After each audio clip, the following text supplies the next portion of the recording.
Vayigash of Yehuda.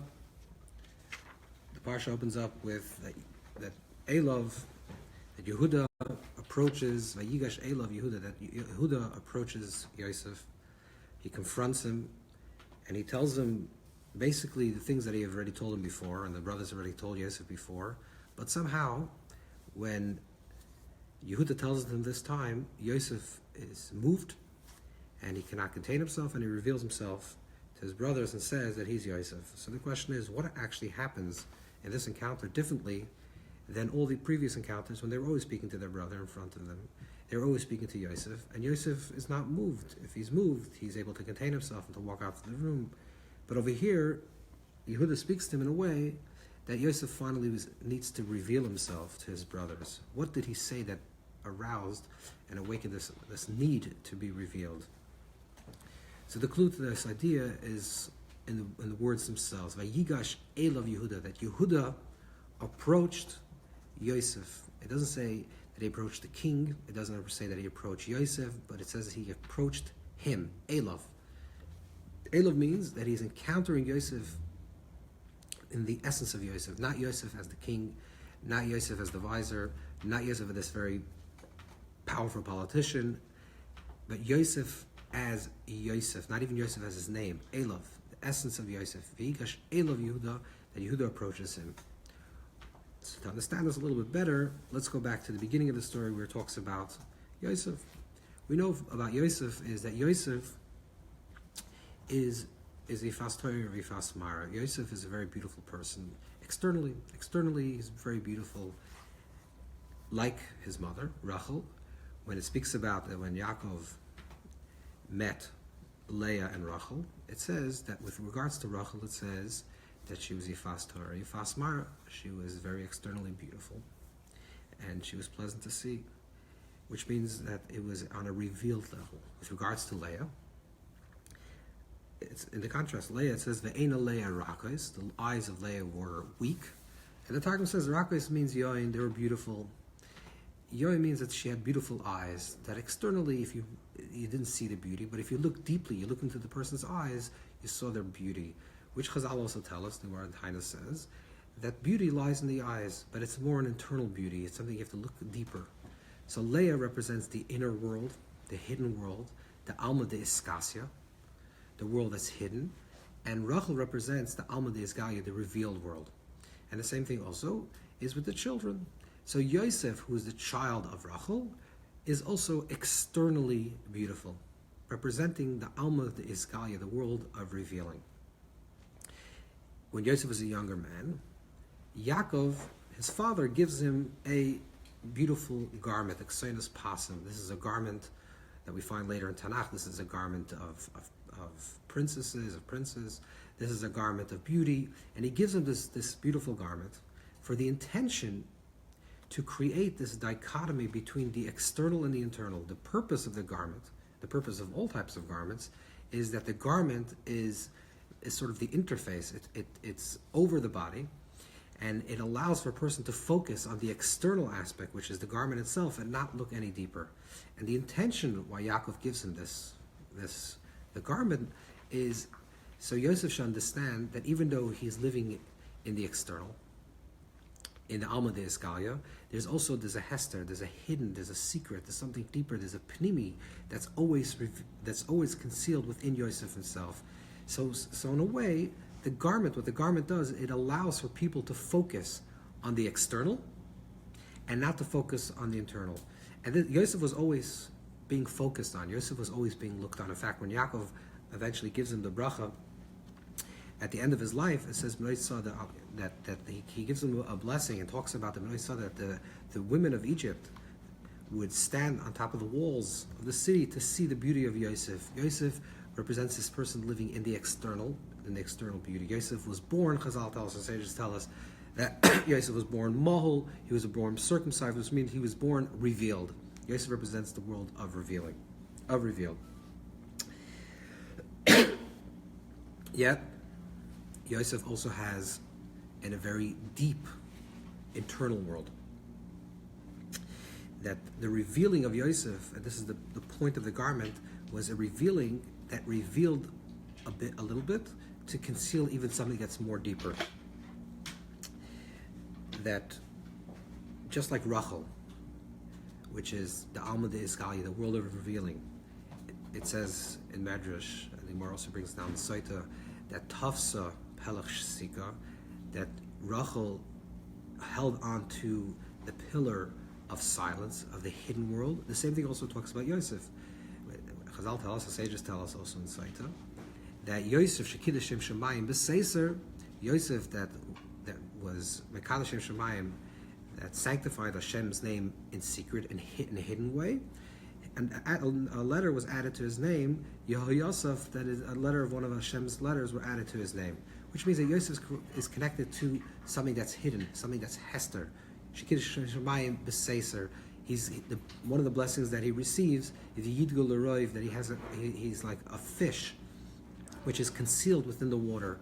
That's why a person that is afraid of an ayin hara, of someone looking at them from external perspective and maybe being jealous of them, should say, I'm not Mazarek Yosef Kasina, I come from the seed of Yosef, which means I'm from the hidden world, So here we have this two dimensions, which we have to understand a little more, is that one hand, Yosef represents the external, like Rachel. He represents that which is beautiful on the outside. On the other hand, there's some hidden, Yosef Shekidah Shem Shemayim B'Seiser. Yosef sanctifies Hashem's name in a hidden way, so much so that the Rambam Maimonides, in the laws of Kiddush Hashem, in the laws of sanctification, sanctifying God's name, when he wants to talk about someone that sanctified Hashem's name in secret, in a hidden way, says, Kimo Yosef HaTzadik, just like Yosef HaTzadik. So what is this idea, and how do we understand this, that there's two almost opposing ideas? On one hand, there is the internal, the inner life of Yosef, the secret life of Yosef, the hidden life of Yosef, the Seiser, the Shika, the silence, and on the other hand, there's a total revelation of the external self in the outside world. And the understanding is that the external revelation of the outside is in a way, in itself, a hester, in itself, an actual concealment. That the purpose of the revealing is to hide even more. It's like, let's say, for example, a person is very brilliant,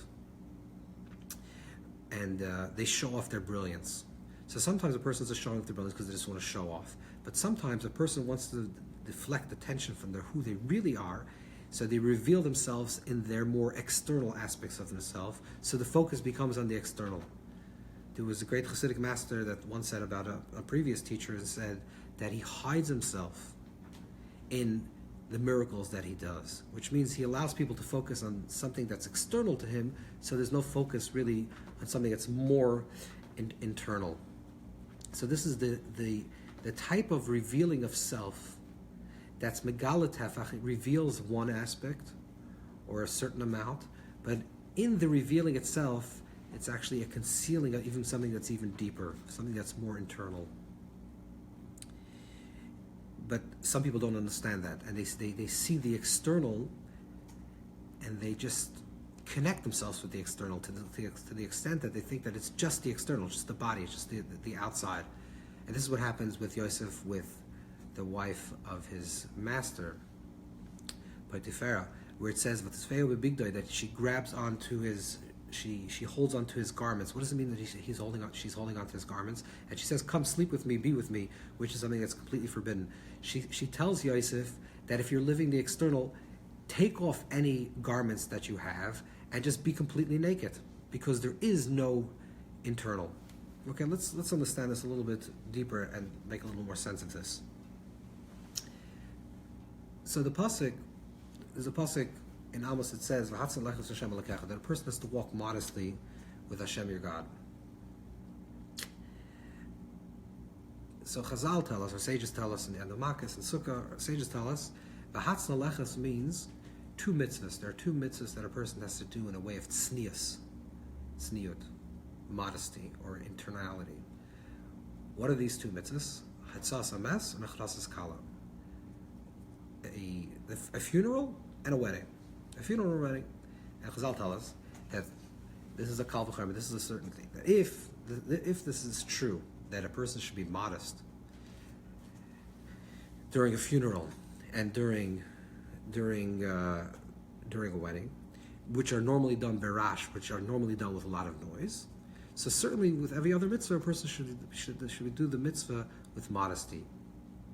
Why do the sages use a choice of these two ideas, of a funeral and a wedding? So the simple answer is because in a funeral and a wedding, it's very loud. There's music and there's playing, and at times in the Talmud, they actually play music also by a funeral. There was ma'ayin and mekaydim, there were people that were crying and they're shouting. There's a lot of noise, and certainly by a wedding, kol sas and kol simcha, there's the idea of wedding with music. So it's saying that if you do a wedding and if you do a funeral, which generally is done very loud, you should do also modestly, which means you should do it a little bit quieter, and certainly with other mitzvahs that you do quietly in general, you should do it even more quieter.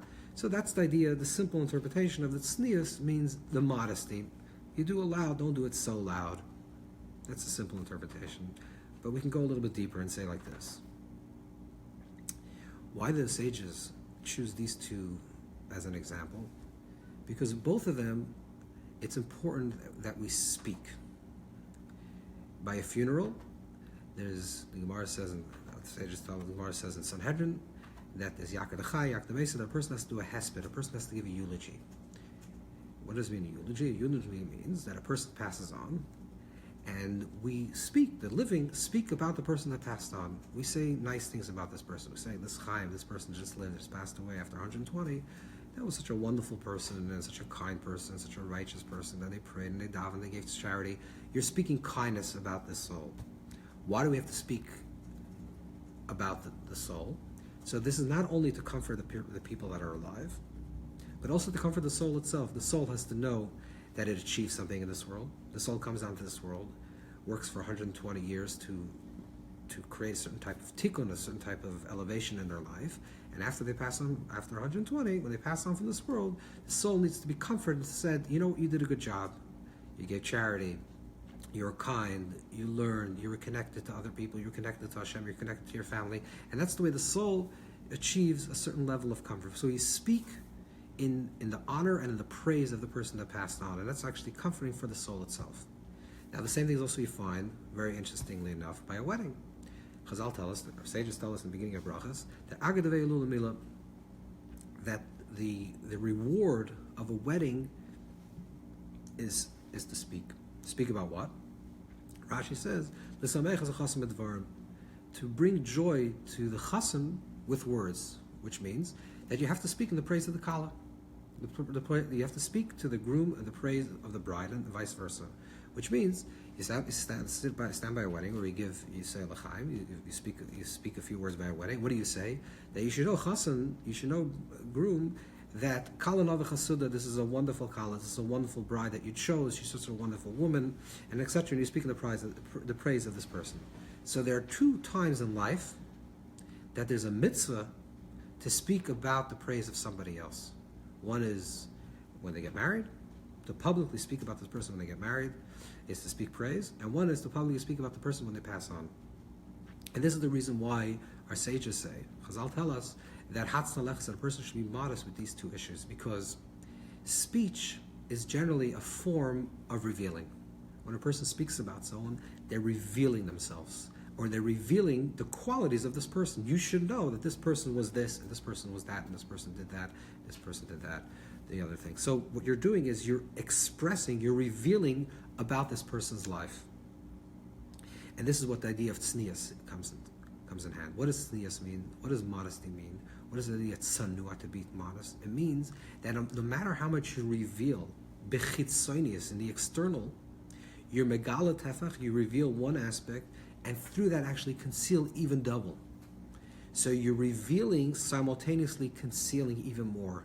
You're speaking about a person and speaking their praise, but if a person is wise and listens to the words that you're saying, it says, oh, so now I understand that this person was so much more than what they're actually saying about this person. They're only giving the tip of the iceberg, but that is that's revealing that there's so much deeper, and there's so many deeper layers within them. So the gilui, the revealing, reveals that there's actually some layer of even a deeper level of concealment. That's the idea of tznius. That's the idea of true modesty. So you're revealing, and the revealing is in a way that it's allowing for even a deeper appreciation, a deeper understanding of the concealment. So the chitzoni, the external, reveals that there's even a deeper pnimi, which is Yosef again. Yosef, the external, revealed that there's even a deeper level of the pnimi, of the seser, of the hidden. Vayigash Elov. Yosef, Yehuda is approaching Elov, the essence of Yosef that's beyond the external. Externally, he's very beautiful, and externally, he's very powerful, and externally, he's the advisor, and he has power over them, and he's very politically connected, and they need him. That's the external aspects. But Yehuda is approaching his internal world, the Hester, the secret within Yosef, the hidden world that's never revealed. Despite Yosef being so revealed in this world, he's also simultaneously even double amount more being concealed. So the external even conceals that there's something deeper, there's more depth. This is a type of speech which should be done when we speak praise about another person, when you speak praise at a wedding or a funeral, or just in a matter of any time. You speak to reveal that there's even something even deeper concealed. The opposite of that is a total revealing of self, where you reveal so much of the self that you just end up living in the external. You completely become exposed in the outside world. The Gemara says in Chulin, sages tell us in Chulin, that stam akum mifapoi, an idol worshiper, someone that is connected to the world of the external. That's the definition of an idol worshiper. They're worshiping something of the external world, not in the internal world. They're worshiping money or power or a physical object. Mifapoi, stam akum mifapoi, which means a person that's an idol worshiper just blobbers. Blobbering, just speaking, is externalizing themselves to such a way that there is no internal. The exposure of self that doesn't leave any secret hidden, and it's a total expression of full self into the outside world. That's the opposite of tznius. That's the total opposite of modesty, where everything becomes revealed. There's this nakedness of self. This is why our sages tell us, Chazal tell us, that the Gemara in Sanhedrin says that akum sheshavas chayav misa. An akum, an idol worshiper that keeps Shabbos, is liable to death. So this is what our sage says. It also says that akum shalom Torah, an idol worshiper that studies Torah, is liable to death. What is the depth of this teaching? What does it actually mean? It means like this. The Marsha asked the question on this Gemara in Sanhedrin. The Marsha asked, one of the great commentaries asked, why do Chazal tell us, why our sages tell us these particular two mitzvahs, these two particular two things, if akum sheshavas, they're chayav misa? So the answer is like this, that an akum, the definition of an idol worshiper, is someone that's living in the external. Shabbos, the Gemara says in Be'ah, the Gemara says that all the mitzvahs are given before Hesed, are given openly, publicly, in Pirsum, in a way of exposure, besides Shabbos. Shabbos is Beini Levim Pnei Yisrael Oisi L'Olam. Shabbos is an internal, an inner world, a pnimi world. The same thing also with the Torah. The Torah is Istaka Baraisa, the Torah is the inner reality of creation. That's what the Gemara says in Sanhedrin. That Lamanigu Teshia. Why was the Torah called Teshia? Because it was given b'chashoyed. It was given in secret, meaning there was a revealing. There's a total revealing of the Torah, but the revealing was a way that it contained a secret, something that's even deeper. Someone that's living in the external world, an akum, sheshavas l'shalom Torah, that keeps Shabbos, who learns Torah. That person is chayav misa, they're liable to death because they don't exist in that world. It's not that you kill them or they die. It means they existentially are dead, and maybe even literally dead. Because akum, someone that lives in the external world, that tries to connect to the pnimius world, but they already expose himself fully, doesn't have a pnimi, doesn't have an internal world. And this is the depth of what real tznius is, what the real definition of modesty is the modesty is a way that you're concealing to reveal, and you're revealing to conceal. And it's never about the self. There's something deeper, there's something inward, there's something more pnimi, more internal.